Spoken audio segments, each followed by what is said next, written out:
Eh bien bonjour, bonjour tout le monde. J'espère que bon, tout le monde va bien. On n'a pas encore une foule, c'est pas grave.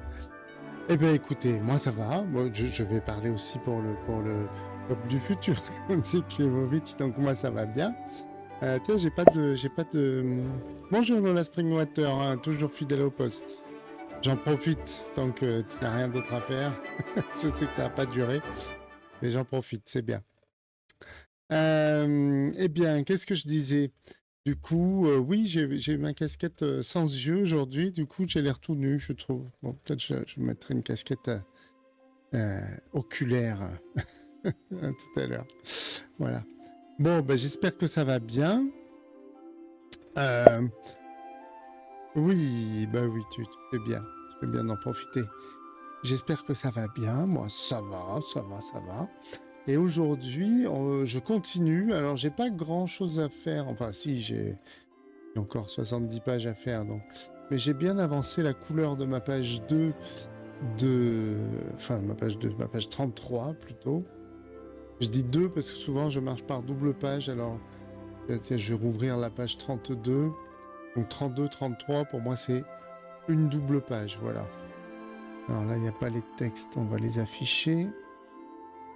Ouch. Texte. Voilà. Donc voilà. La page 32, elle est comme ça.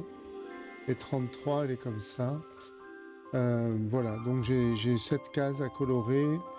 La Sainte Vierge. Et puis celle-ci, là. Donc ça devrait le faire. Voilà. Voilà. Et en faisant ça, on va écouter une conférence des rencontres de l'esprit critique. Comme vous le voyez, non, là, là, là, là. Voilà. Ok. Je baisse un peu la musique. Ah, moi, je l'entends pas très forte, mais est-ce que... Ah, ouais. Ah oui, tu entends la musique un peu fort. Et moi, est-ce que je sature ou pas? Ou est-ce que mon son est trop fort ou pas assez? Je te demande parce que là, je reste dans le vert en fait. Donc normalement, je ne devrais pas saturer. Mais est-ce que je parle assez fort ou pas? Je ne sais pas. Et donc, je disais que on va écouter une rencontre de l'esprit critique sur la biodynamie. Bon, ça, si c'est bien, c'est bien. Sur la biodynamie. Et en fait, c'est une conférence où j'étais présent encore. Voilà. Et ben, je l'ai fait dans l'ordre. Hein. Alors là, c'était la même année que celle où j'étais avec Elisabeth Fétit et Stéphanie Devancé pour parler d'anthroposophie. Et là, du coup, j'avais une autre sur la biodynamie. Donc, c'était une année faste pour le REC pour moi. Voilà. Et là, je suis en compagnie de Cyril Gambari et de Serge Brett-Morel, aka Astrosceptique. Et on va parler donc de biodynamie et d'astronomologie, d'agriculture. Voilà. Voilà, voilà. Bon, bah écoutez, je vais m'y mettre parce qu'il n'y a rien de spécial. Si il y a une expo en ce moment que vous pouvez aller voir à l'INSA, l'Institut national de sciences appliquées, qui est une école d'ingénieurs sur Toulouse, une expo Azimut, où il y a une vingtaine de planches d'Azimut exposées. Et Pascal et moi, on y donnera une conférence et une signature le 30, il va falloir que je mette sur mon site ça, le 30 septembre, voilà. Voilà. Et aussi, vous dire que le 22, donc ça va être très bientôt, 22 septembre à 18h, c'est un lundi, on recevra Shadow Ombre pour parler des frères musulmans et d'islamisme. Salut Marika Ginistrom, j'espère que tu vas bien. Voilà. Donc, l'agenda du mois, là, le 22, ici même sur cette chaîne, on reçoit Shadow Ombre pour parler des frères musulmans et d'islam. Pourquoi d'islamisme? N'importe quoi, je me suis fait laver le cerveau. Le 30 septembre, à quelle heure? Oui, c'est une bonne question. Alors, l'expo y est déjà affichée. Alors, elle est affichée à la document à la bibliothèque de l'INSA. Et bah tiens, on va regarder peut-être le mieux sur le 12h30, tu crois? Ah ouais, bah ça, si c'est un truc comme ça, ouais, vaut mieux le prévoir. Alors voyons voir. On va regarder ça. Normalement, ils l'ont mis sur leurs réseaux sociaux. INSA Toulouse. Eureka. Que ça marche si je fais ça. Mais oui, parfaitement. Voilà. C'est formidable. Expo du 8 septembre au 8 octobre. 8 octobre. Bibinsa. Ouais. Il y a le mardi 30 septembre de 12h45 à 13h45. Une conférence intitulée Culture scientifique et esprit critique. Voilà. Voilà. Donc, désolé si tu peux pas y être, Marika. Junistrum. Voilà, je mets en gros comme ça. Les gens voient. Est-ce qu'il y a un buffet? Je suis pas. Il y aura peut-être des cacahuètes si ça se trouve. Tous deux. Voilà, tous deux sont régulièrement invités aux rencontres de l'esprit critique. Voilà, c'est marqué. 12h45, 13h45. Voilà. Il y aura peut-être du dernier jour possible pour moi. Voilà. Donc voilà. Donc ça, voilà. Ça, je vais me le mettre là.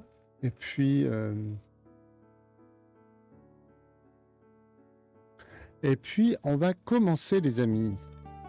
Les amis. Allez, je lance là. Et là, c'est vraiment.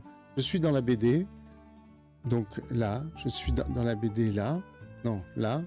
C'est à l'envers, c'est vraiment troublant. Je serai dans la conférence là. Je suis là. Et voilà. Et je suis dans les icônes aussi. Aïe, c'est affreux.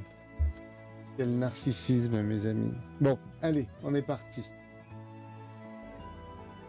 On va quitter ça. Voilà. Et moi, je vais faire mes petites... C'est long, la pub pour l'Ukraine, là. Je suis pas... oui. Belle référence. Ah, regarde, c'est moi, là. Au milieu. Alors, bonjour et du coup, bienvenue à tous à cette table ronde, comme vous pouvez le voir sur la biodynamie. C'est Nicolas Martin qui faisait de la médiation, corne j'avais oublié. au zodiaque, c'est ça? Ok, du coup, pour participer à cette table ronde, nous avons 3 experts du domaine de la biodynamie que je vais vous présenter. Non, c'est plutôt un expert de l'astrologie. Je vais vous les présenter donc rapidement. Donc, tout d'abord, Serge Brett-Morel, qui est un ancien astrologue. Tu m'arrêtes si je dis des bêtises. En gros, milieu des années 90 jusqu'à 2010, tu as pratiqué l'astrologie, puis surtout, tu as fait un gros travail de critique de l'astrologie, même au sein, en fait, des fondements théoriques de l'astrologie, jusqu'à se rendre compte qu'en fait, il n'y avait plus grand-chose qui tenait, quoi, si je dis pas de bêtises. Alors, c'est beaucoup les fondements théoriques, mais historiques et pratiques. Ouais, voilà. Parce que moi, j'étais vraiment dedans, donc je pratiquais et j'avais l'impression de déterminer, de trouver plein d'erreurs possibles dans la pratique. Et les astrologues n'en parlaient pas, et je me suis dit, chouette, c'est pour ça que l'astrologie n'a pas encore été prouvée, donc je vais déterminer ces erreurs, et après on pourra prouver l'astrologie. Et du coup, en fait, comme tu avais fait des études en plus en maths, en physique, en philo, en histoire des sciences, tu avais quand même un gros bagage pour arriver un peu à critiquer en fait, au sein de l'astrologie. Donc, tu es resté là-dedans jusqu'à la fin des années 2010, je dis pas de bêtises. Puis, tu as rencontré le milieu sceptique, début des années 2010. Après, être sorti de l'astrologie, c'est-à-dire que ma démarche a échoué. C'est-à-dire que j'ai rien trouvé à conserver pour pouvoir fonder une connaissance. Et j'ai peur que les gens ne nous voient pas là, comme ça. Mais il parle tout doucement, Louis. On n'entend rien. Donc finalement, j'ai été obligé de laisser tomber mon projet et de me dire, la meilleure explication, c'est qu'il n'y a pas d'astrologie, enfin il n'y a pas d'influence, il n'y a rien qui marche derrière. On a plein d'autres moyens d'expliquer les succès de l'astrologie. Okay. C'est du bullshit. Voilà. Même démarche que Swan Tricoire, par exemple. Oui, donc tu vois, début des années 2010, tu rencontres la communauté sceptique. En 2016, tu sors donc ton gros livre qui s'appelle La fin des mystères, ça, l'astrologie et la fin des mystères. Et puis depuis, en fait, tu es peut-être le spécialiste de la critique, au moins francophone, mais peut-être même international, de la critique de l'astrologie d'un point de vue sceptique, quoi, on va dire. Voilà, je dis de façon provocante francophone, en espérant qu'un jour, il y en a un qui arrive en disant quoi, mais moi aussi. Pour l'instant, c'est pas le cas. Donc, je suis tout seul, francophone. Anglophone, non, il y en a okay. 2-3. D'accord. Et donc, en fait, depuis, tu proposes beaucoup de contenu sur la critique de l'astrologie. Donc, que ce soit des livres. Donc, le dernier que tu as sorti avec Elisabeth Fetty, qui s'appelle L'astrologie, ça marche trop. c'est ça, hein, Absolument. et qui est d'ailleurs disponible à la librairie en bas, je pense. Qui aurait dû. Ouais, tant pis. Et Et voilà, donc on te il m'en retrouve fait le aussi coup aussi. sur les internets sous le nom d'Astrocept, surtout. Donc soit sur donc YouTube, les réseaux sociaux de manière générale. Et si je dis pas de bêtises, tu cherches un directeur de thèse pour. Voilà, moi j'ai 10 ans de recherche à faire là-dessus, que ce soit sur le plan historique, pratique, cognitif, etc. La difficulté, c'est de trouver un directeur qui puisse encadrer quelque chose, puisque l'astrologie, c'est transdisciplinaire, entre guillemets, et qu'il faudrait à la fois que je sois historien, sociologue, psychologue, astrologue, vidéaste, journaliste, j'en oublie, ce qui n'est pas possible. Ça fait beaucoup. Donc là, en ce moment, je suis dans un 14e projet de thèse, parce qu'on me propose des projets de thèse, mais le sujet et puis mon grand âge font qu'il n'y a pas de financement, de toute façon. Donc voilà. Elle était aussi de droite, Françoise Hardy. Donc moi, déjà, bon non, on peut avoir des astrologues de gauche, ça, je dis pas, mais elle était de droite. Et puis, bon, après, elle avait quelques chansons que j'aimais bien, mais voilà. De droite plus l'astrologie, c'est vrai que ça fait beaucoup de red flag, comme on dit. Je continue de chercher si quelqu'un est intéressé, on peut discuter. Et puis voilà. Okay. Et du coup, toi, tu nous présenteras un petit peu les questions sur les liens entre du coup la biodynamie et l'astrologie. C'est voilà. ça. Je vous parlerai de ça au début de ma petite présentation. Ouais. Ok, d'accord. Donc, je crois que tu passes en 3e, de toute façon. À ma gauche, donc Cyril Gambardi. Pardon, excuse-moi. Mais qu'on connaît plus sur Internet sous le nom de Cyril Dégénère. Je crains qu'elle fût de droite. Voyons, on va regarder. Françoise Hardy de droite. Droite décomplexée, selon Mediapart, tu vois. Dans son livre Avis non autorisé, publie un véritable réquisitoire contre une certaine gauche accusée de vouloir dresser les classes populaires contre les classes plus favorisées. Mais quel scandale! Les plus démunis sont pourtant autant profiteurs, spéculateurs, malhonnêtes, amoraux que les nantis. Et de part et d'autre, il y a autant d'ordures. Petite virée dans le discours cynique et décomplexé de l'ex-chanteuse, bien éloignée de mon ami la Rose. Bon, on va peut-être pas tout lire, hein. Voilà, elle était de droite, voilà. Tu sais que l'article existe désormais. Et voilà. Alors, pareil, tu m'arrêtes si je dis des bêtises. Donc toi, tu as fait des études en microbiologie et écologie. Ça, pas du tout. Il a fait des études juste en microbiologie. Microbiologie, pardon. Et ensuite, tu as fait une thèse, pareil, en microbiologie, à Marseille, c'est ça? À Marseille, ouais. Et puis, donc, début 2020, je crois, tu commences à t'intéresser à la question de la biodynamie. Là, on aurait pu ça fait depuis le témoignage de Grégoire Perra que je m'y intéresse vraiment. Et c'est que depuis 2020 que je publie des choses sur mon compte Twitter. Voilà, ok. Donc oui, peut-être qu'on en reparlera un petit peu après, mais ça fait quelques années qu'en fait ces questions autour de la biodynamie et plus généralement de l'anthroposophie ont été un peu popularisées, notamment par toute l'affaire de Grégoire Perra. Et voilà, donc toi tu nous parleras, donc maintenant tu es pro, donc tu as fait un peu de l'animation scientifique. C'est ça qui est bien dans les streams, c'est qu'on va pour... on se dit tiens, je vais apprendre des trucs sur la biodynamie, puis en fait on apprend des choses très très différentes. Voilà. Donc c'est la surprise permanente, c'est formidable.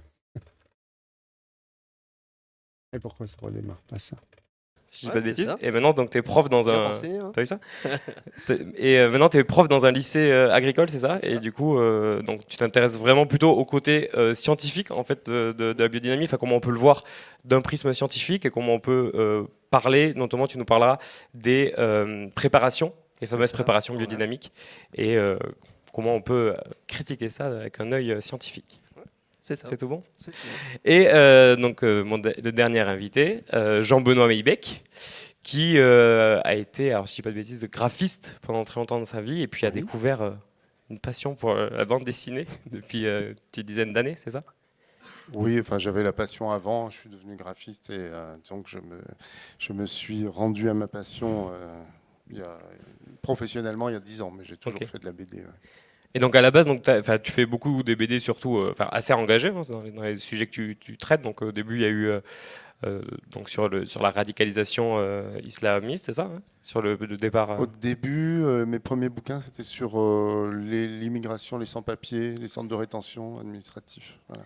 Ouais. Et après, je fais un bouquin sur la radicalisation, en même temps que mes bouquins sur la biodynamie. Sur la biodynamie. Voilà. Ouais. Et en fait, donc c'est pour ça qu'il est parmi nous, c'est que tu as fait un gros travail en fait, sur la biodynamie, où en gros, au début, tu as commencé à enquêter en tant que passionné de vin, plutôt, et disais, oh bah, biodynamie, ça a l'air sympa comme truc et tout, c'est écolo et tout. C'est plus bio que bio, comme on dit. Ouais, c'est ça, et puis en fait, tu t'es rendu compte que t'es rentré dans un truc assez incroyable. Et du coup, les 3 BD que tu as sortis, les 3 tomes donc, de Cosmo Bacchus, reviennent en fait un peu sur ton aventure en fait, de découverte de la biodynamie et en fait de ces mystères. C'est ça, hein? Oui, c'est une enquête effectivement sur 3 ans qui, au début, retrace bien mon parcours et ma découverte un peu Il s'est trompé, le monsieur. C'est sur 3 tomes, mais j'ai passé plutôt 5 ans. De cette agriculture, moi, je trouvais ça chouette au début, naturel, et puis avec des valeurs un peu éthiques, et puis tout ça, puis un peu perché, c'est vrai. Mais... Et puis après, j'ai creusé, puis je me suis dit, ah oui, mais justement, je suis tombé... sur la grosse étape, ça a été de tomber sur le blog de Grégoire Perrin, c'était en 2014-2015. Et là, je me suis dit, ah ouais, il y a quand même un truc très, très, très étrange. Alors, je me suis dit, bizarre ce type, il faut que je vérifie tout ce qu'il a dit. Donc, après, ouais, c'est parti. C'est parti en aventure pendant 3 ans sur ces questions-là. Ok, et du coup, d'ailleurs, on peut retrouver tes BD en bas, tu as un petit stand où tu fais des dédicaces. Oui. Alors, c'est un peu pareil. Toutes les intégrales ont été vendues, mais j'en ramènerai demain. Sinon, il y a le tome 1. Okay. Voilà. Ok, voilà pour les présentations. Alors en fait, la table ronde va se dérouler de la manière suivante. Donc, vous avez chacun une présentation, comme on l'a dit. Donc c'est toi, Maybe, qui commence, puis Cyril et enfin Serge. Et puis à la fin, donc c'est environ 10-15 minutes chacun. Et puis à la fin, il y aura un temps d'échange avec le public. Donc voilà, si vous avez des questions... J'ai un peu honte parce que je crois que j'ai bouffé toute la moitié de la conférence. Moi, j'ai mis beaucoup trop longtemps. Voilà. Vous pouvez les noter et ce sera à la fin. Voilà, du coup, je laisse la parole à Maybeck. En même temps, il est très chiant. Non, faut pas que je dise ça. Il est très bien. Vous parlez. Bon, ça, je couperai. Je fais clap, clap, clap, comme ça, je couperai pour le replay.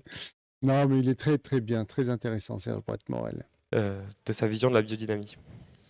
Voilà, donc écoute, comme on le disait, moi j'ai découvert la biodynamie en faisant un travail sur le vin, donc sans a priori ou avec des a priori plutôt positifs, mais donc en recherchant sur Internet et puis après en faisant des interviews de viticulteurs pendant plusieurs années et de scientifiques et de diverses personnes, donc je me suis rendu compte qu'il y avait quand même des choses étranges. Alors le mieux c'est de revenir un peu sur qu'est-ce que c'est exactement la biodynamie, d'où ça vient. Donc, on va passer à la première diapo. Donc, le sommaire, on va le passer parce qu'en plus, il ne correspond pas trop. Voilà. Donc, ça a été la biodynamie. Ça vient de Rudolf Steiner, qui était un polygraphe occultiste fin du 19e, début 20e, qui est né en Autriche-Hongrie et qui est né donc en 19, je ne sais plus exactement sa date, il est mort en 26 et peu avant sa mort, 2 ans avant, en 1924, il a donné une série de conférences au château de Kopervik en Silésie, qui est la Pologne actuelle. Ah oui, 1861-1925, j'ai tout noté, c'est bien. Voilà, donc... alors, Rudolf Steiner ne connaissait rien en fait en agriculture, enfin si, parce qu'il connaissait tout sur tous les sujets en fait.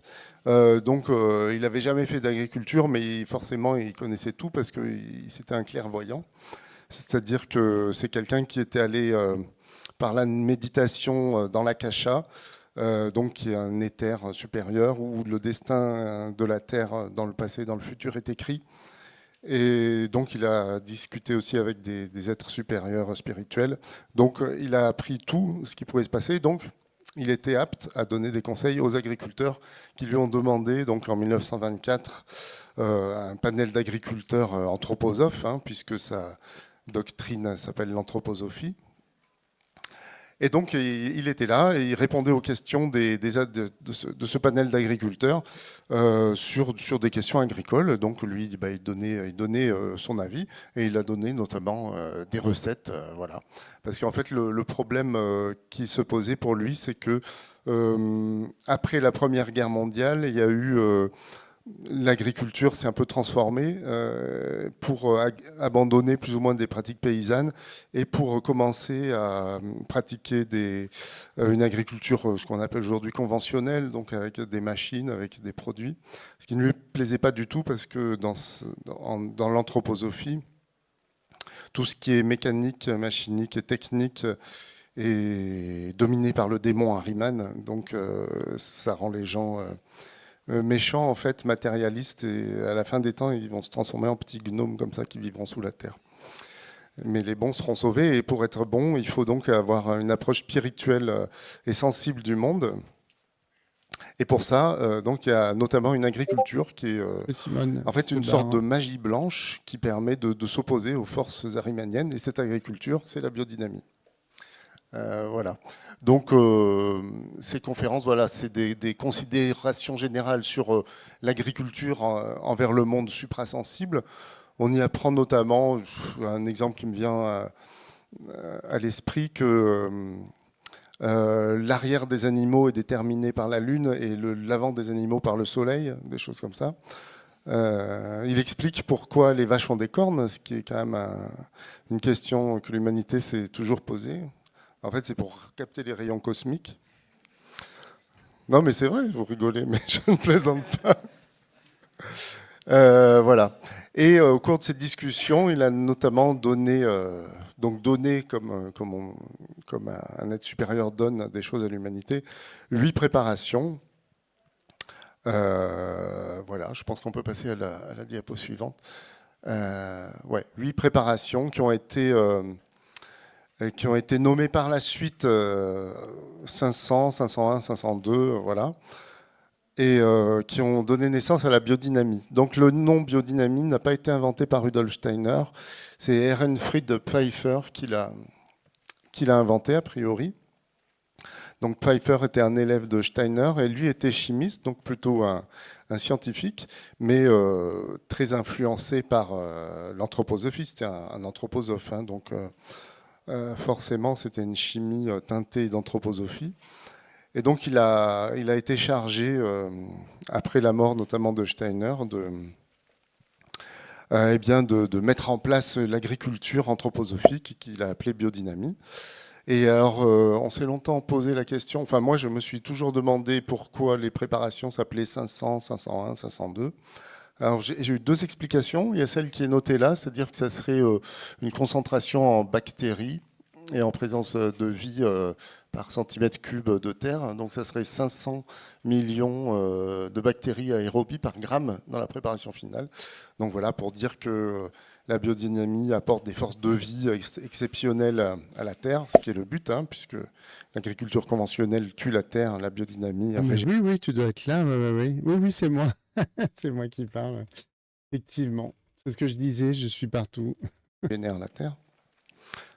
Par les forces spirituelles. Je ne te vois pas, par contre, dans Résistance. L'autre explication, qui est un peu fumeuse également, c'est que ça serait des codes pour échapper aux nazis. Mais bon, je vois pas trop. C'est une autre idée qui court parmi les anthroposophes sur l'idée des dénominations 500, 501.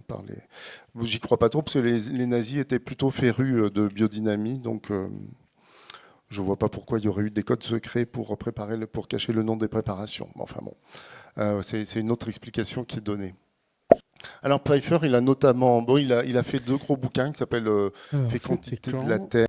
C'était il y a 3 ans, ils disent.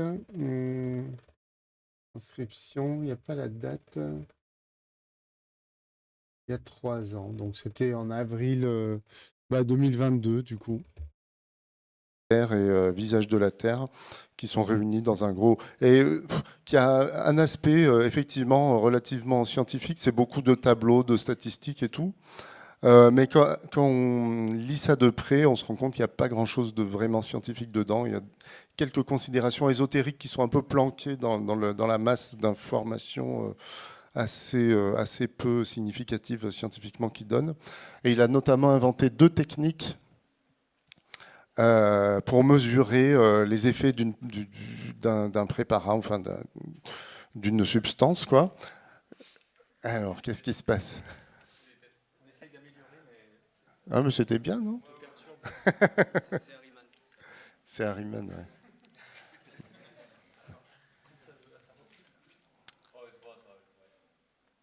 Ok, non, mais là, c'était pas mal, hein, je trouvais.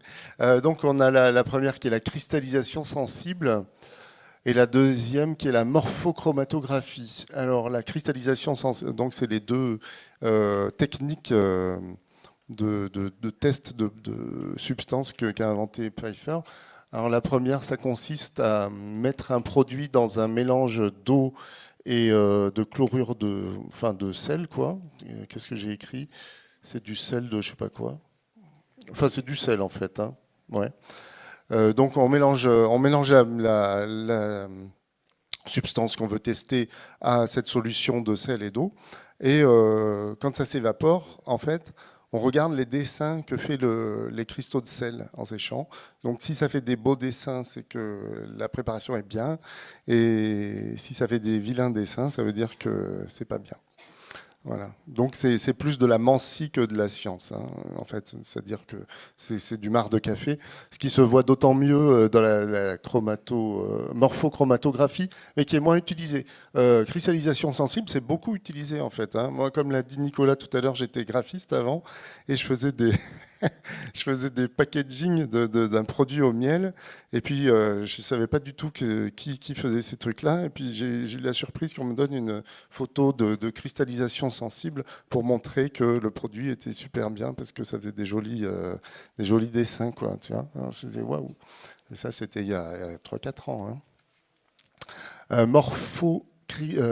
Ça, c'est en fait, on prend du papier, genre des filtres à café, en fait. C'est pour ça que je parlais. Et on mélange la substance qu'on veut tester. Voilà, avec des sels chimiques aussi. Et puis on regarde les formes que ça fait au séchage. Voilà. Donc c'est la même chose. C'est du marc de café. Voilà. Ok. Donc voilà, Ehrenfried Pfeiffer. Alors je voulais parler de Maria Thun, mais je pense que Serge en parlera tout à l'heure. Hein, donc je n'en parle pas. Alors la biodynamie, qu'est-ce que ça représente oui, c'est ça. En France et dans le monde? Ça ne représente pas grand-chose en fait. Donc le bio, c'est 9% de la production en France d'agriculture. Et la biodynamie, ça serait environ 1%. Hein.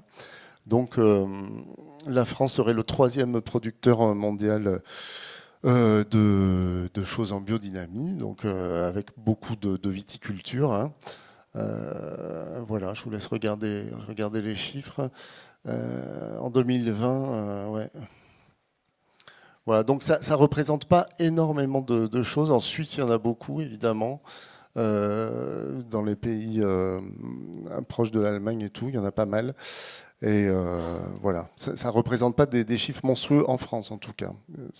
Mais c'est très médiatisé. En fait, c'est médiatisé de façon inversement proportionnelle, on va dire, à la présence que ça a. Et c'est aussi une agriculture qui progresse, qui est à la mode, notamment parce que c'est médiatisé. Et donc, ça devient un outil marketing aussi. Et puis, comme c'est bien vu, et ben, ma foi, ça progresse toujours, quoi. C'est comme ça que ça marche. Hein. On va passer à la diapo suivante. Voilà. Donc, dans les médias, c'est relativement présent, comme je disais. Là, j'ai mis la une du Monde de l'été de l'année dernière, hein, qui avait fait un grand dossier sur l'anthroposophie. Qu'ils ont intitulé Steiner, penseur alternatif. Voilà. Donc ça, c'était la une du Monde, hein, du journal de référence. Et chaque semaine, il y avait un papier sur un aspect différent de l'anthroposophie. Et il y avait eu donc un papier sur la biodynamie. Donc la fille qui avait fait ça était assez honnête et même plutôt sceptique, mais ça avait été englobé et mis en page de façon à ce que tous les aspects, et recoupé d'ailleurs, de façon à ce que tous les aspects critiques sur la biodynamie qui avaient été énoncés par les gens interviewés avaient été coupés ou étaient minorés, et notamment par le jeu des surtitres aussi. et alors que tous les aspects positifs, parce qu'il y en a évidemment, avaient été bien mis en avant. Donc vous voyez, là je m'étais amusé à chercher le mot biodynamie dans les médias. Alors j'étais étonné, l'Express a explosé le score, je ne m'y attendais pas. Ouest France, Le Monde. Le Monde, d'ailleurs, non, c'était pas toi, c'était Natalia qui avait fait tout un historique de tout ce qu'ils avaient dit de bien sur la biodynamie en 20 ans. Là. Et c'était impressionnant, quoi. On voit que dans certains journaux, il y a un lobby qui est très très présent, c'est-à-dire favorable à la biodynamie, quoi.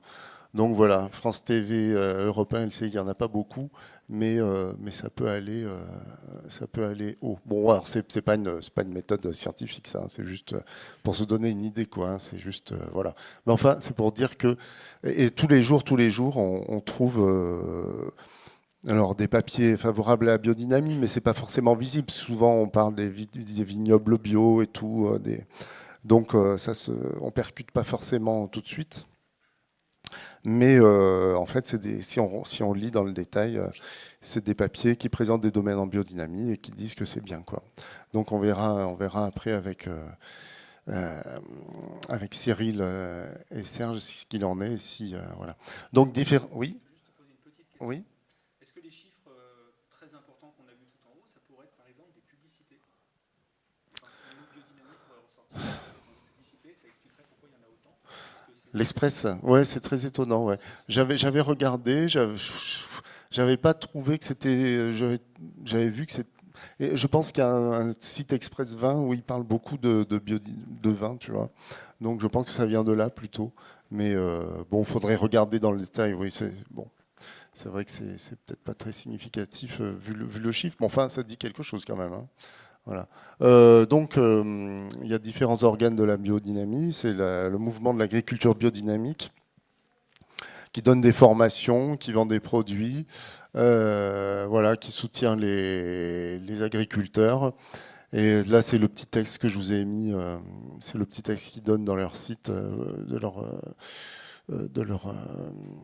leur présentation, quoi. Hein. Voilà. Donc tu peux passer à la suivante. Ça, c'est le label Déméter. Donc c'est un des labels qui certifie que les produits sont bien en biodynamie. Hein. Donc notamment, Cyril en parlera aussi, je pense. Ça certifie que les préparations ont bien été appliquées aux cultures, notamment. Et puis il y a un cahier des charges. Voilà, plus strict que ceux de la biologie au niveau des intrants. Voilà, tu peux passer. Biodivin, c'est un autre label, bon, c'est un peu pixelisé, je suis désolé, un autre label de certification biodynamie, mais spécifique pour le vin. Donc on sait que la biodynamie en France est principalement représentée par des vignobles, hein. Ce qui est un peu ironique d'ailleurs, parce que normalement la biodynamie n'est pas applicable au vin, parce que l'anthroposophie interdit la consommation d'alcool. Alors il faut que je vous explique pourquoi, parce que c'est rigolo. Mais enfin, j'espère que je ne dépasse pas trop. Parce que en fait, c'est à cause du Christ. Mais oui, parce que avant que le Christ arrive, l'être humain n'avait pas de moi ou de jeu, si tu veux, de conscience individuelle très formée. Or, l'alcool est un produit qui permet d'apporter cette conscience individuelle, ce jeu de l'être humain. Mais quand le Christ est arrivé, il a apporté à toute l'humanité en même temps cette conscience individuelle. Donc, depuis l'arrivée du Christ, on n'a plus besoin de boire d'alcool puisque cette molécule nous apporte quelque chose qui est déjà présent en nous par le Christ. Donc, c'est pas bien de remplacer le Christ. Donc, pendant des années, les anthroposophes s'opposaient en fait à la viticulture biodynamique, mais comme ça a bien marché pour des raisons financières et médiatiques, ils ont changé un peu leur fusil d'épaule et maintenant ils sont tout à fait d'accord pour qu'on utilise la biodynamie à l'usage de la vigne. Voilà. Renaissance des appellations, ça c'est une petite certification toute confidentielle, mais qui a sa petite importance. C'est Nicolas Joly, qui est président de cette certification, qui est un viticulteur en biodynamie très connu sur les coteaux de la Loire. Et donc c'est la biodynamie un peu haut de gamme, quoi. Voilà. Donc ils font très attention qu'il n'y ait pas de pesticides. Il dit qu'on a une conscience individuelle plus affirmée. Voilà. Donc, sinon, voilà. Alors ça, c'est la section biodynamique du Goetheanum. Donc le Goetheanum, c'est les chefs de l'anthroposophie, c'est le siège plutôt de la Société anthroposophique universelle, qui est située à Bâle, à Dornach en Suisse, à côté de Bâle. Et donc il y a toutes sortes de sections, je crois qu'il y en a 6 ou 7, dont une section agriculture, qui est la section biodynamique, qui est dirigée par Jean-Michel Florin. Voilà. Bon, je vais pas trop parler de l'anthroposophie parce qu'on va s'arrêter là, je pense. Voilà, ça c'est l'approche goethéenne. Donc la biodynamie est basée, selon Steiner, sur les écrits de Goethe. Donc c'est pour ça qu'on appelle ça aussi une approche goethéenne de l'agriculture. En fait, Steiner s'est occupé des archives de Goethe pendant assez longtemps et a tordu un peu la pensée de Goethe pour la rendre un peu spiritualiste qu'elle n'était pas au départ, quoi. Vas-y.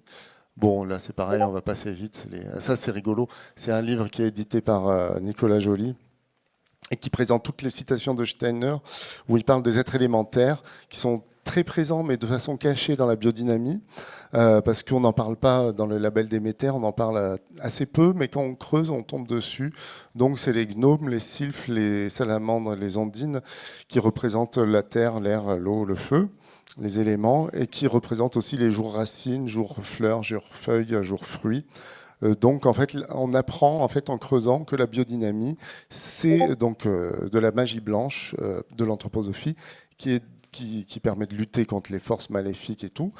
Et qui est aussi, qui sont des offrandes faites aux êtres élémentaires, donc aux lutins de la nature. Voilà. Bon, et là, pour finir, mais ça va bien au-delà de ce qu'on voulait dire aujourd'hui, c'est une petite présentation de l'anthroposophie, de la structure anthroposophique où on trouve la biodynamie quelque part, mais au milieu de toute la nébuleuse. Voilà. On va en parler demain à une table ronde à midi et quart ou 25 au Salon d'honneur, voilà, avec Elisabeth Fétit et Stéphanie Devancé. Voilà, je crois que c'est... Voilà. Ça, on en parlera peut-être, ça sera après pour les questions. Je passe la parole.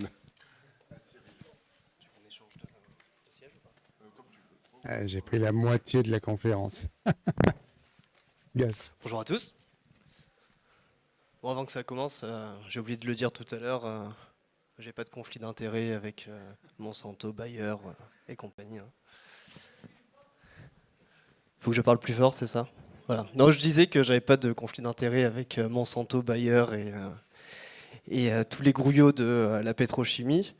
Donc Jean-Benoît a présenté tout à l'heure Déméter, Biodivin et la renaissance des appellations. Donc quand vous voyez ces marques sur une bouteille de vin ou sur un tofu biodynamique et que vous l'achetez, vous financez la Société anthroposophique universelle. Voilà.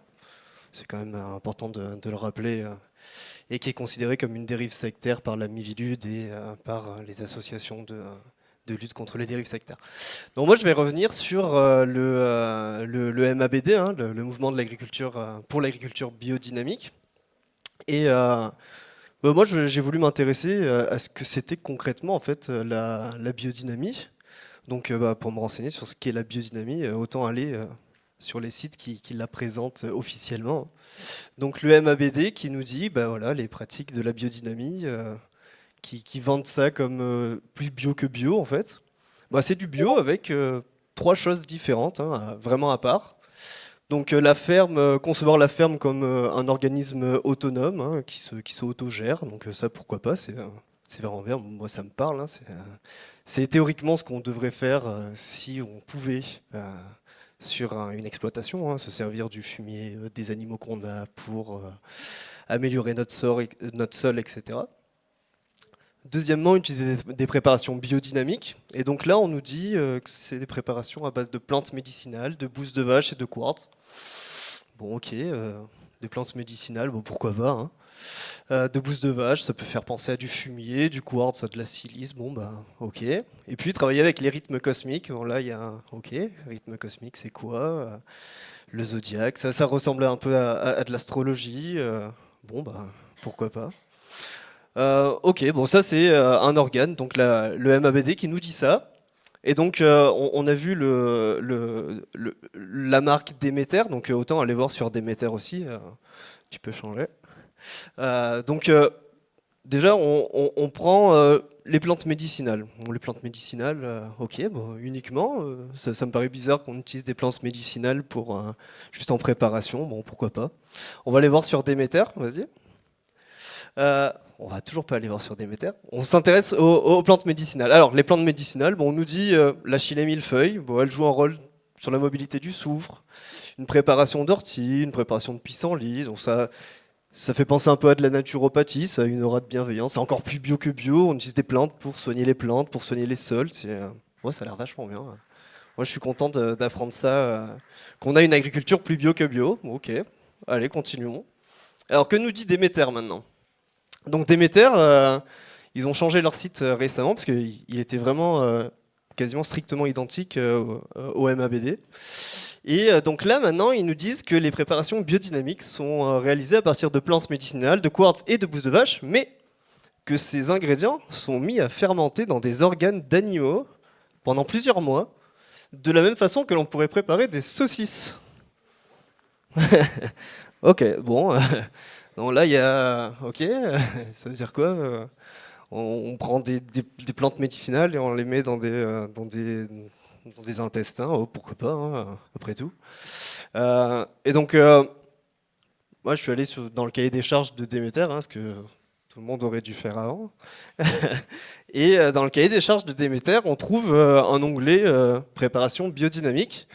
Et préparations biodynamiques qui sont obligatoires si on veut avoir la certification Déméter. Donc, tu peux avancer. Donc, c'est ce que je vous montre là. Hein. C'est les pages 132 et 133. Hein. Si vous voulez les voir, c'est sans problème. Et donc, sans ces préparations-là, on n'a pas le droit normalement de vendre de la biodynamie. Hein. Donc, tous les ingrédients biodynamiques, tous les vins biodynamiques, tous les tofu biodynamiques, toutes les tomates biodynamiques ont eu ces préparations pendant leur culture. Ok, donc à pulvériser, donc on retrouve la bouse de corne, la silice de corne. Les préparations du compost, on a la camomille, l'écorce de chêne, le pissenlit, la chilée, l'ortie, la valériane. Donc là, on nous dit la substance, bon, bah, c'est de la bouse de vache, de la poudre de quartz, ok. Et à côté, on a organe animal, ok, corne de vache, bon, bouse de corne dans corne de vache, ça c'est la plus connue, hein, c'est la bouse de corne. Silice de corne dans corne de vache, la silice de corne. Bon, ça c'est les deux piliers des préparations biodynamiques. Donc ces deux préparations à pulvériser soit sur les parties aériennes de la plante pour la silice de corne, ou alors sur les parties basses des plantes pour la bouse de corne. Attention, et ensuite, attention. Les autres Voilà, parce que j'ai fini ma planche. Voilà. Donc, qu'est-ce que je vais faire maintenant parce que là, ça fait pas longtemps que je stream. Qu'est-ce que je vais faire? Je vais séparer les couches et les intégrer dans mon fichier InDesign. Voilà. Donc on est parti des plantes médicinales hein, quand même. Donc on nous a présenté ça comme des plantes médicinales qu'on va mettre dans nos champs. Et puis finalement ces plantes médicinales, elles passent soit dans des intestins, soit dans des crânes, soit dans des vessies de cerf. Ok, bon. On est quand même loin de l'aura naturopathique de la biodynamie qu'on voulait bien nous montrer sur le site du MABD qui est toujours tel qu'il est. Hein. Ils n'ont pas encore changé, ils n'ont pas mis que les préparations étaient macérées dans des vessies de cerf, par exemple. Et donc là, je vous propose de vous mettre des images vraiment dégueulasses de ces préparations pour que vous vous rendiez compte quand même de ce que les agriculteurs doivent faire. Donc ça, c'est la préparation 503. Hein. Donc c'est des fleurs qu'on va mettre dans des intestins hein, de bovins. Hein. Voilà. Ensuite, on a la préparation 505. Ça, c'est des écorces de chêne qu'on va introduire dans des crânes d'animaux domestiques.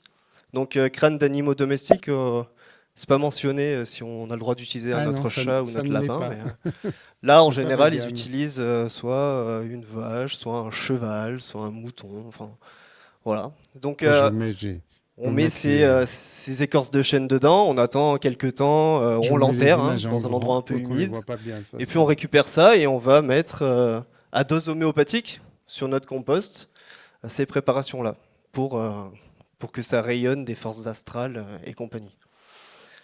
Voilà, ça c'est du pissenlit dans un mésentère. Hein. Donc là, il y a la fabrication, hein, si vous voulez, c'est vraiment bien détaillé. Hein. Il y a des protocoles vraiment bien détaillé si vous voulez suivre ce genre de préparation. Donc là, c'est une vessie de cerf qu'on va exposer aux forces de l'été. Hein. Donc on l'a fait sécher. Et Jean-Benoît a déjà vu ça en vrai quand il est allé visiter le Goetheanum. Donc c'est vrai, hein, c'est pas des bêtises. Voilà. Donc ça, c'était les préparations biodynamiques qui sont obligatoires. Donc pour tout, je le redis, hein, mais pour tout vin biodynamique, normalement, il y a eu ces préparations derrière. Et toutes. C'est pas on choisit une préparation, on les utilise toutes, parce qu'elles sont obligatoires. Et Steiner, dans son cours aux agriculteurs, il montre aussi, il présente des solutions pour lutter contre les ravageurs. Donc, vu qu'il savait tout sur tout,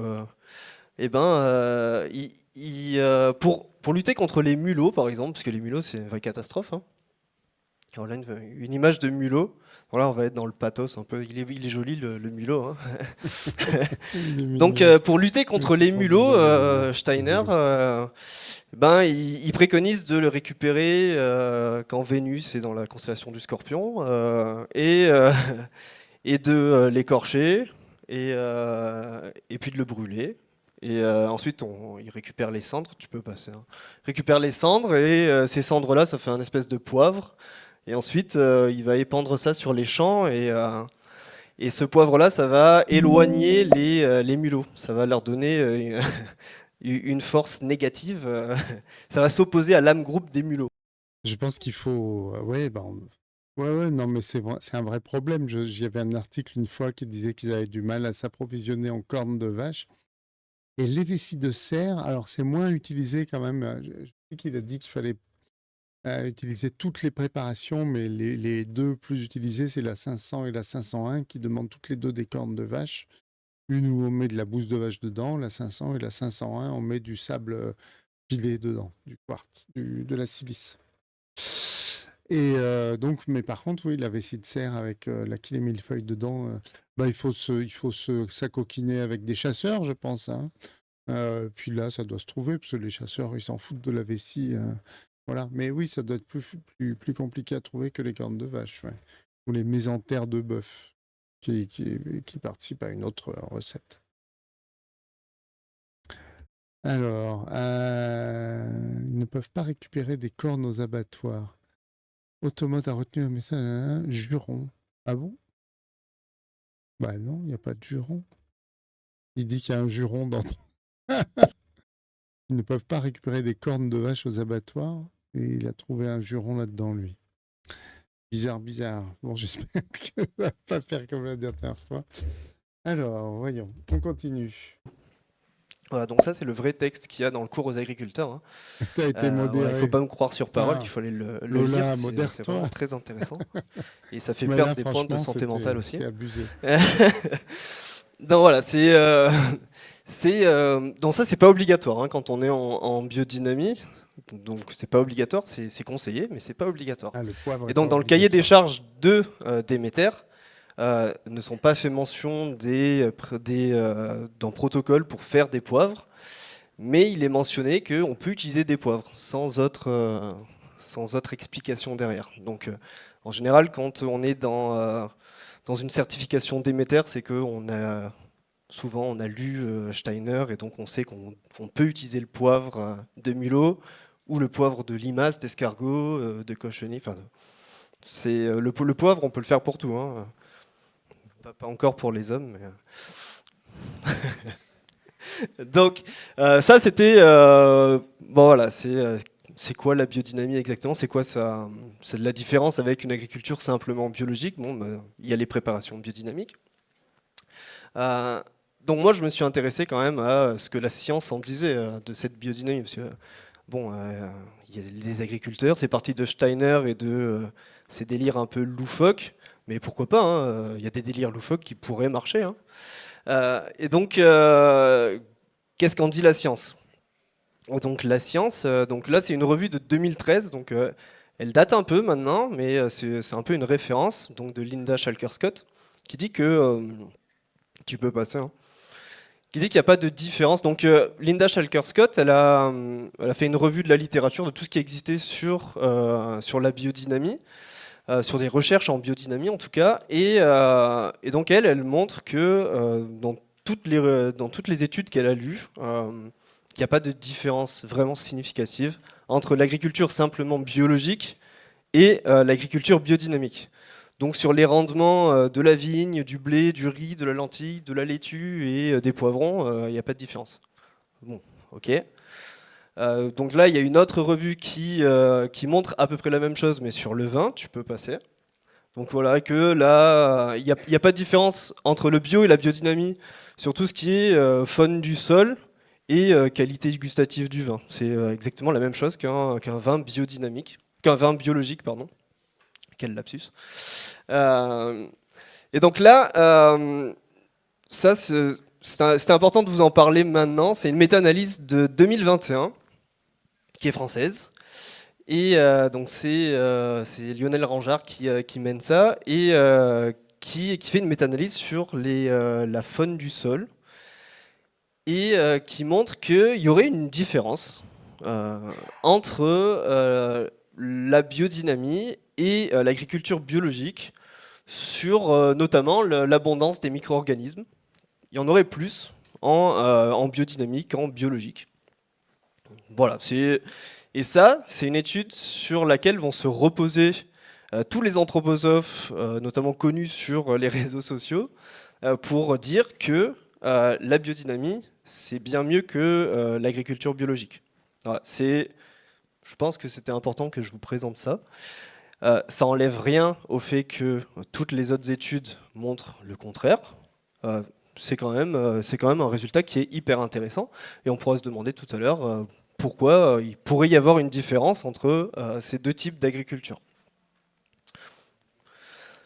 Voilà, donc ça c'était l'aspect vraiment scientifique. Ensuite, il faut savoir que quand on s'y connaît pas beaucoup en sciences, il y a des revues qui passent pour scientifiques et qui sont pas super bien menées.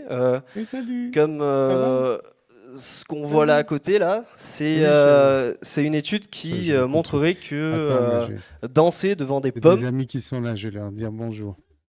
Voilà, on est revenu. Allez, bon, je continue la conférence.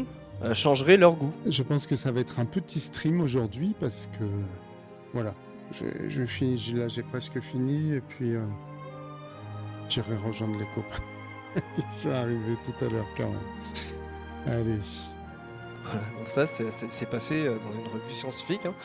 Et donc là, la dame qu'on voit là est en train de traiter un pommier pour justement améliorer le goût des pommes. Donc là, elle est en train de faire un U. Ah oui, elle fait de la... donc il y a un protocole précis, hein. C'est la danse anthroposophique en fait qu'elle est en train de faire, qu'on appelle l'eurythmie. Et selon un schéma de danse hyper précis, alors, hyper je peux cadré, commencer la page 34, ça change. Effectivement, mais bon, j'irai voir les copains. Enfin, quoi qu'il est 17h, ouais, c'est tôt en fait. Ah oui, j'ai presque rien fait. Bon, ouais, peut-être je commencerai la page 34, il faut que je fasse le storyboard, mais ça peut être intéressant, remarque. Ok, bon, on verra. Changerait le goût des pommes, donc je vous invite à faire ça chez vous, hein. Oh, revers en arrière juste. Et ensuite, on a d'autres études qui sont publiées par par des chercheurs dans des vrais instituts, et la méthodologie, les écarts types, enfin, il n'y a rien qui va. Mais méthodologiquement, c'est très pauvre. Et souvent, c'est piloté par le Goetheanum. Donc c'est financé par la Société anthroposophique. Et à savoir aussi qu'il y a deux journaux qui publient des études en biodynamie, des vraies études avec la cristallisation sensible dont parlait Jean-Benoît tout à l'heure, et qui font des appels à publication sur typiquement la biodynamie, mais non critiques, donc, qui vont dans le sens de la biodynamie plutôt. C'est relu par les pairs, c'est pas des revues prédatrices ni rien, c'est censé être des vrais journaux. Bon, on en rediscutera si vous voulez après. Donc voilà, donc ça c'était pour les préparations biodynamiques.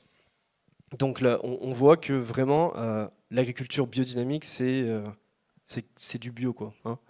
Il n'y a pas de différence. Donc si c'est du bio, autant laisser les préparations de côté.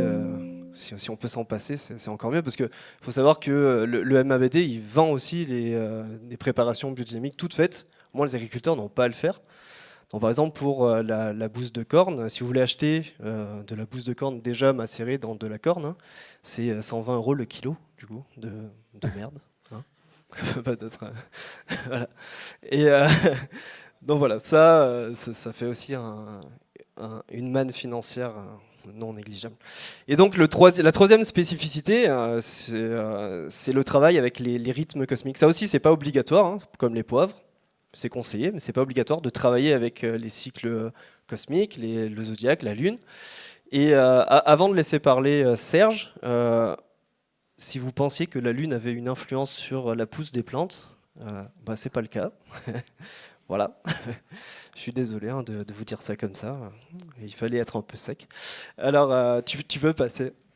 Donc, il y a des études hein, qui ont regardé si la Lune pouvait avoir une influence sur la pousse des plantes, et non. S'il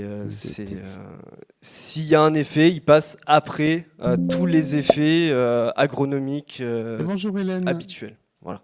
Là, on regarde une conférence. Enfin, là aujourd'hui, je ne sais pas trop ce que je vais faire. C'est un petit stream parce que j'ai des amis qui sont arrivés. Voilà. Je finissais 2 planches. J'ai une conférence qui va bientôt finir. Mais je vais peut-être commencer un storyboard quand même. Et bon, en tout cas, très, très content que tu sois là. Très bienvenue. Et on regarde une conférence sur la biodynamie. Donc, c'est le... oui, mais je vais y aller. Mais je vais finir ce que je fais là quand même. Et bon, la première partie, c'est moi qui donnais la conférence. Et puis après, c'est Cyril Gambari. Et après, ça va être Serge Brett-Morel qui va parler des aspects astrologiques de la biodynamie, cette agriculture biologique liée à la secte anthroposophique, et dont j'ai fait un livre, Cosmobacchus, 3 livres, un livre en 3 tomes, voilà, qui est une enquête là-dessus. Et juste pour finir là, je suis en train de lancer une expérience sur une expérience participative sur Twitter avec que les tempêtes avaient une influence sur les naissances. Et puis surtout, les gens pensent souvent que la Lune a une influence sur l'agriculture et la pousse des plantes. Et ce que vient de dire Cyril, c'est que non, en fait, pas du tout. Toutes les études montrent qu'il n'y a aucune influence de la Lune sur les plantes. Voilà. Donc si tu plantes à la pleine Lune, c'est ni mieux ni pire que si tu plantes à la Lune descendante ou je ne sais quoi, c'est pareil. Plusieurs personnes pour voir si la Lune, en fonction des jours auxquels on plante des lentilles, aurait une influence sur la taille des racines ou la taille du plant de lentilles. Donc je vais relancer une série sûrement dans les mois qui viennent. Donc si vous voulez y participer, c'est avec plaisir. Ah oui, on voit de tout. Ouais. C'est bon pour moi. Ça s'appelle #on teste la Lune. Voilà. Merci.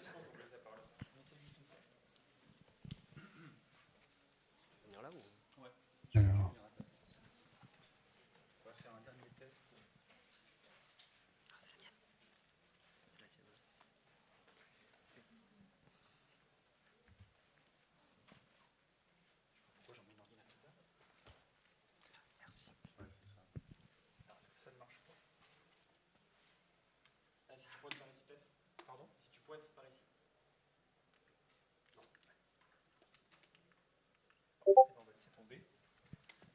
Ça, c'est ma couche de couleur, simplement, que j'enregistre séparément, puisque c'est du monochrome, donc j'enregistre ma couche de couleur à part. Et je l'enregistre au format DCS2, mais c'est un peu barbare. J'aime bien montrer que c'est très très technique quand même, ce qu'on fait. Voilà. Je vais essayer d'être court. Donc en fait, c'est quand je fais un silence que tu passes, c'est ça? Ah, il parle tout doucement, lui. On l'a pas travaillé. Hein. Alors, donc pour aller très vite, en fait, la biodynamie et moi, je ne connais absolument rien à la biodynamie. C'est pour ça que j'aurais pas la prétention de me prononcer du tout sur la biodynamie en tant que telle. Par contre, il y a longtemps que je sais que ça se réfère aux planètes, aux constellations. Alors, on parle d'astrologie aussi. Donc j'avais acheté ce livre qui était présenté comme un livre de référence. Je l'avais chez moi. J'attendais l'occasion pour aller vraiment jeter un coup d'œil. Et puis j'ai vu passer cette table ronde qui allait se produire ici. Et je me suis dit que c'était un peu l'occasion. Donc je suis allé voir ce qu'il y avait dans ce livre. Donc il y aurait beaucoup de choses à dire, mais bon, il faut... Oui, c'est vrai qu'il a été aussi long que moi. Je crois que Serge n'était pas très content après, le pauvre. Voilà. Passe court, donc seulement 10 minutes. Alors, le plan astronomique. Donc j'ai divisé la présentation en deux parties. Après, ces présentations sont toujours très techniques, donc c'est très intéressant, mais c'est bien quand c'est pas trop long. Et pour ce qui est du plan astronomique, en fait, moi, quand j'ai commencé à ouvrir ce livre, à rentrer dedans, je suis tombé sur un discours très, très technique. Et en fait, c'est comme en astrologie. C'est-à-dire qu'il y a des tas de paramètres différents, de configurations différentes, de planètes différentes, de constellations, de signes, enfin, il y a tout ça à la fois. Et donc, en astrologie, moi, ça, j'ai l'habitude de me confronter à ça, et je sais un petit peu défaire les choses. Et puis, j'ai trouvé, donc je vais vous montrer pourquoi, une représentation plutôt romantique du ciel. Quand on compare au ciel réel, c'est pas tout à fait la même chose. 32.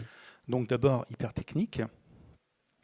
Alors, le livre est très clair, donc ils font bien la différence entre les signes et les constellations. Donc on est vraiment dans une approche astrologique.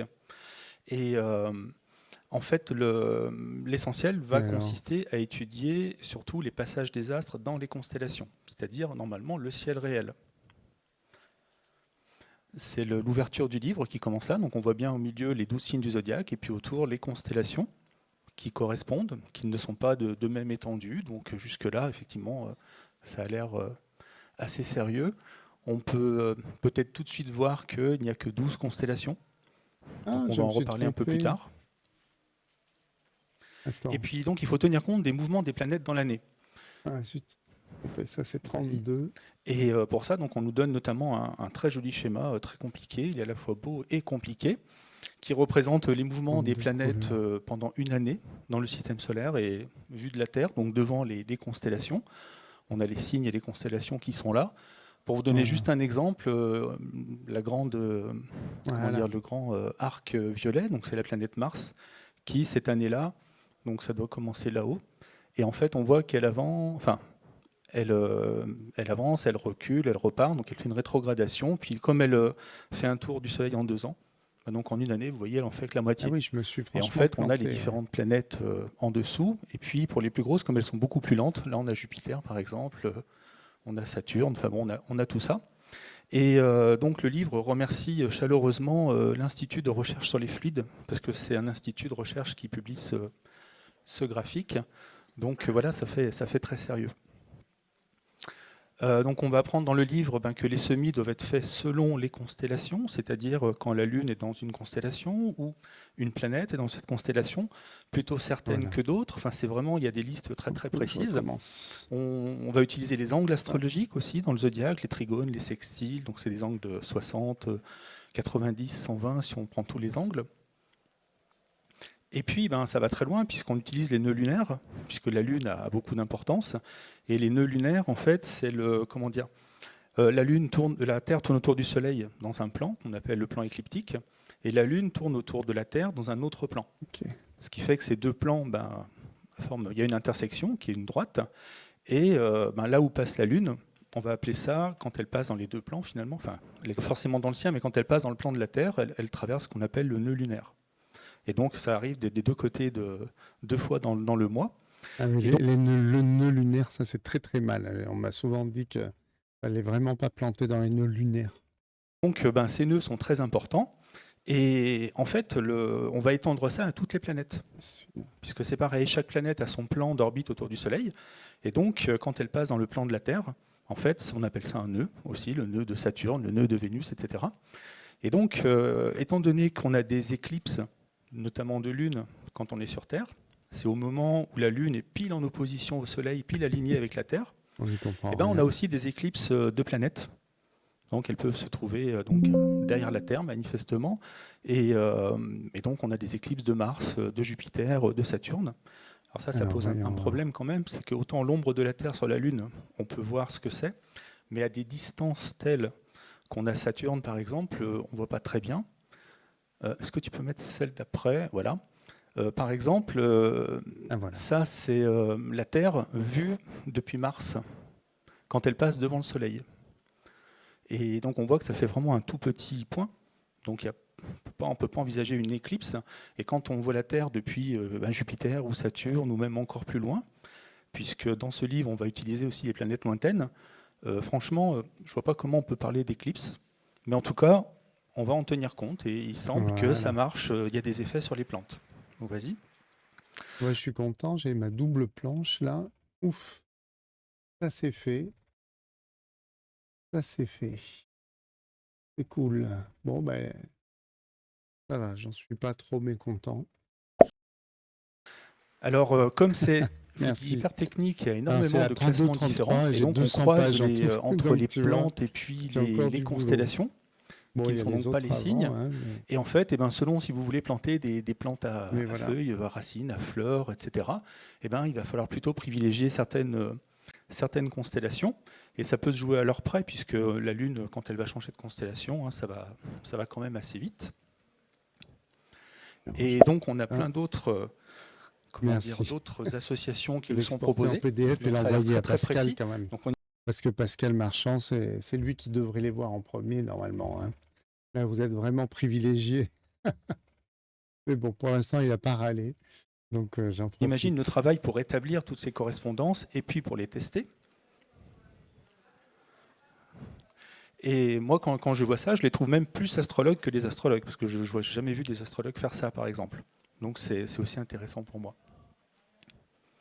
Alors, quand je dis que le ciel que j'ai vu dans ce livre est plutôt romantique, donc on nous prévient, il semble donc bien qu'il règne là-haut une ordonnance parfaite. C'est-à-dire que les astres ne sont pas là pour rien, ils ont un rôle à jouer, et donc en fait la biodynamie ne fait que essayer de déterminer quel est ce rôle et de l'utiliser. Donc pour moi, je retrouve des choses de l'astrologie un peu prisonnier de certaines barrières que j'appelle métaphysiques, c'est-à-dire qu'il y a un peu l'idée d'une perfection divine.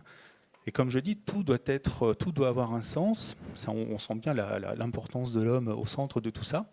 Ce qui fait qu'on va essayer de rendre tout systématique.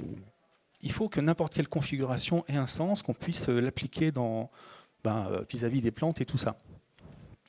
Ah, il n'est plus là. Et donc c'est Steiner qui a dit qu'il y avait des forces qui étaient issues de toutes les planètes. Et en fait, il semble que Steiner, lui, arrête le système solaire en gros à Saturne. Il ne tient pas compte des planètes au-delà. Alors que dans ce livre, on a intégré Uranus, Neptune et Pluton. Donc tant pis vis-à-vis de Steiner. Et donc on a le Pluton qui envoie des forces qu'il faut récupérer. Et donc ça, c'est très très surprenant quand on connaît le petit caillou qui est au fin fond qui était au fin fond du système solaire. Maintenant, le système solaire, on le connaît de mieux en mieux et beaucoup plus loin. Et puis, il y a une nouvelle planète que je ne connaissais pas, qui s'appelle Ringal, ou Ringal, je ne sais pas comment ça se prononce. Et donc, ils ont vu que, il y a certains moments, il se passait des choses, et si on envisage un astre particulier, on peut rendre compte de ce qu'on trouve dans les champs. Alors, voyons, ma Dropbox. Bon, je vais me dépêcher encore plus, alors vas-y. Donc en fait, quand on nous présente les choses, c'est un peu comme si le système solaire était vide. Il y a juste quelques planètes dans le système solaire, donc on peut leur donner du sens. Aujourd'hui, on connaît les milliards et les milliards de corps qu'il y a dans le système solaire, et puis il y a bien plus de petites planètes, genre Pluton, qu'on ne le pensait. Et donc le succès de leur démarche, c'est de montrer que tout vraiment fonctionne et que ça marche. Alors vas-y. donc continue. En fait, les constellations devant lesquelles placent les planètes, donc on nous les liste, c'est les 12 qui ont le même nom que les signes du zodiaque. Le problème, quand on connaît un peu les choses, on voit on sait que la Lune passe devant la constellation d'Orion, par exemple. Vas-y. Elle passe devant la nouvelle constellation du Sextant. Mais pas là. La constellation de la Baleine aussi, on a les planètes, la Lune qui la traverse. J'ai fichu, moi. Et puis le fameux Serpentaire, qui se trouve juste à côté, vers le Scorpion et le Sagittaire. Et donc, ces constellations n'apparaissent pas dans le livre. Alors je ne sais pas ce qui se passe dans ces cas-là, quand la planète passe dans les autres constellations, que se passe-t-il ? C'est pas invoqué. Vas-y. Donc la question du Serpentaire. Alors on va passer, puisqu'on n'a pas le temps. Voilà, on retrouve le même schéma, mais je l'ai retrouvé de 2021, celui-ci. Et là, on a le Serpentaire qui apparaît. Alors, je ne sais pas s'il y avait que des approximations dans le livre précédent, mais pourtant, tout avait l'air de très très bien marcher, donc c'est un petit peu bizarre. Et puis, quand on recherche l'Institut de recherche sur les fluides, on se rend compte que ce n'est pas un institut public. C'est un institut privé, donc je ne sais plus si c'est chez Déméter ou si c'est la Société anthroposophique qui dirige ça. Donc, finalement, ce n'est pas vraiment une bonne autorité. Ensuite, si on continue, donc les textes sont tellement précis que ça en devient plus que louche. Donc par exemple, la planète Ringal, là, tournerait autour du Soleil en 333 ans. Vas-y. L'astrologie, il y a longtemps qu'elle a envisagé de nouvelles planètes. En fait, quand on compare les planètes imaginées par certaines astrologies, mais celles qu'on a découvertes, elles ne sont jamais au même endroit. Et Ringal, c'est un endroit où il n'y a pas de corps un peu plus gros que les autres. Donc si Voilà, ça c'est mon fichier PDF avec le scénario. Donc je me suis fait une table des matières. Enfin c'est Pascal qui me l'a fait, Pascal Marchand, que vous avez vu la dernière fois, lundi, donc avant-hier. Voilà, il m'a fait cette table des matières. Donc là, vous voyez, on est sur l'école néoplatonicienne d'Alexandrie. Et on a fait Augustin d'Hippone, voilà. Après, école néoplatonicienne, c'est un peu ce qu'on a fait avec Saint-Ambroise. Pappus, on n'a pas traité encore. Et voilà. Ensuite, moi, je me suis fait une frise chronologique avec les chapitres là et quand est-ce que ça se passe, parce que sinon, je m'y retrouvais pas pour savoir qu'est-ce qui est simultané, parce que j'ai les personnages qui changent d'époque, donc voilà, là on est vers l'an 400, donc on est là. Voilà, donc c'est effectivement l'école néoplatonicienne d'Alexandrie. On a parlé de Diophante, je sais pas, on n'a pas parlé de Pappus. Et là, en fait, la fille, je vous le dis, je spoil, c'est Hypatie d'Alexandrie qui raconte toutes ces histoires. De toute façon, il n'y en a pas 500 à cette époque-là. Donc là, on est sur ce trait-là parce qu'il y a Hypatie d'Alexandrie. Et on voit qu'elle meurt cette année-là, en 420. Et effectivement, on va voir sa mort. Voilà. Et après, ça, c'est ce que j'écris moi, à partir des textes de Pascal. Je vous ouvrir les textes de Pascal, tiens, tant que j'y suis. Donc lui, c'est dans Word.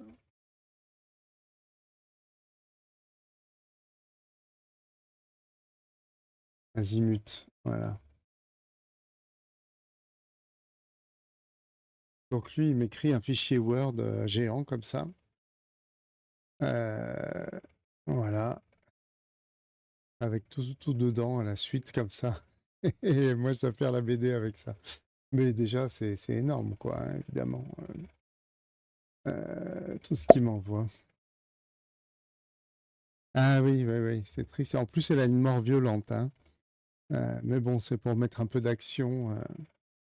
Voilà, donc ça, c'est le premier fichier de Pascal sur l'époque romaine, la fin de l'Empire romain et tout ça. Donc là, on retrouve les... non, ça, je ne l'ai pas mis, mais on retrouve des cartes que j'ai mis dans la BD. Ouais, je ne mets pas tout après, hein, parce que c'est impossible. Déjà que c'est très... Voilà.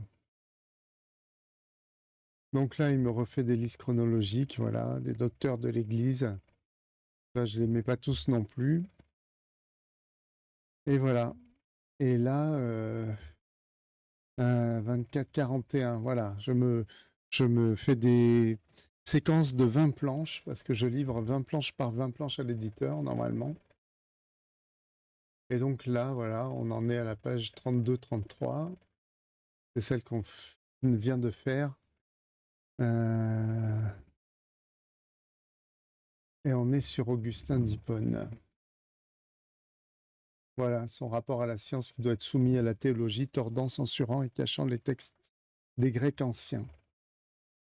Et donc là, on change un peu de... On va changer de séquence parce qu'on passe à l'école néo-platonicienne d'Alexandrie avec Pappus, effectivement, qu'on n'avait pas traité.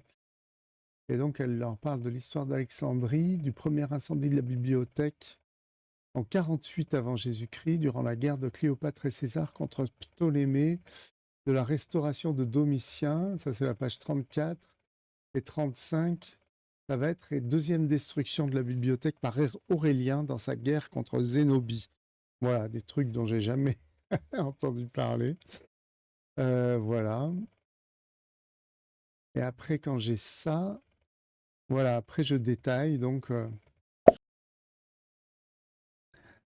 Oui, parce qu'elle leur parle de choses plus anciennes, en fait. Elle leur explique pourquoi... La base, c'était qu'elle devait leur expliquer pourquoi la bibliothèque était détruite. Donc, elle est obligée de passer par la chute de l'Empire romain et tout ça, quoi.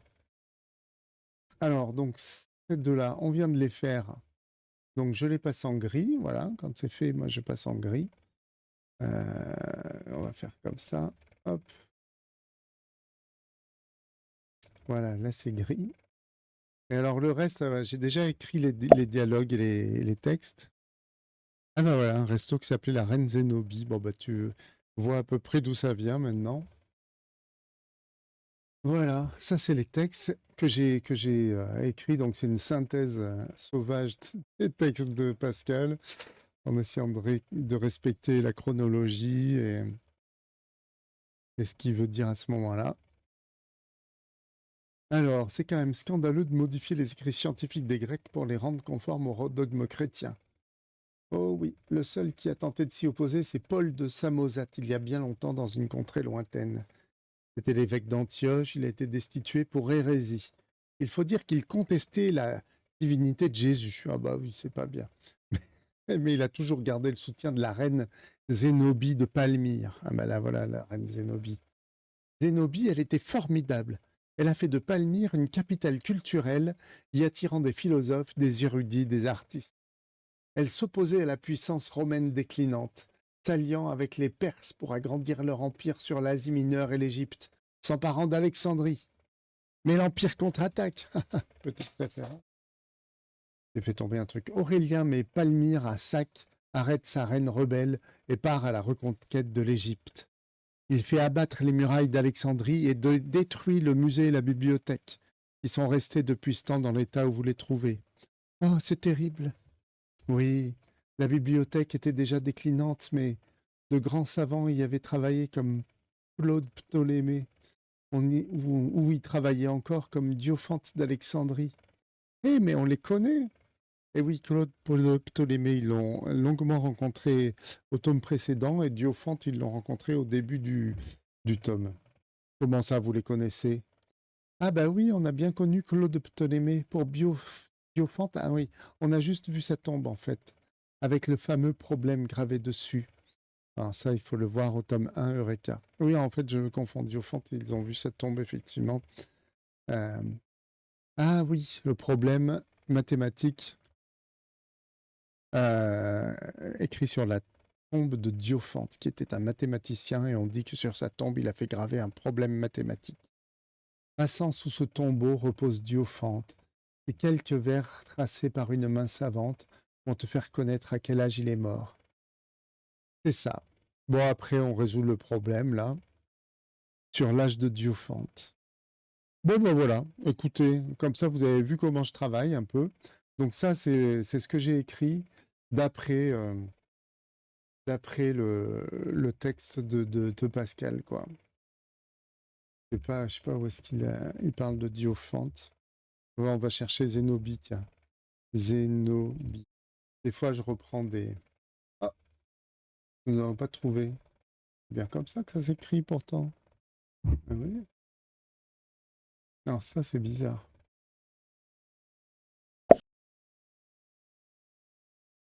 Zénobie. Ah, voici. J'avais du mal à écrire. Voilà. Veuve du roi. Voilà, donc je reprends tous ces écrits là, et puis je synthétise et je. Voilà. Bah écoutez, comme j'ai des copains qui sont là, je vais aller m'occuper d'eux quand même. Enfin, il y a Mariam qui le fait, mais et que j'ai fini ma planche 32-33. Je vais malheureusement vous laisser un peu prématurément. Je vais vous quitter prématurément. Mais c'est pour mieux se retrouver demain. Demain vers 16h, je pense, pareillement. Attends, demain on est... Oui. Demain on est jeudi. Donc normalement, le jeudi, on écoute François Héran. Oui, on va faire ça. On écoute François Héran qui nous parle de colonisation, notamment en Algérie, mais pas seulement. Et demain, j'avais noté de quoi parler le cours. Oui, demain, je peux, normalement, oui. Ah oui, il y a la manif demain. Ah, c'est bien. Ah oui. Ah, je devrais aller en manif, ça serait bien.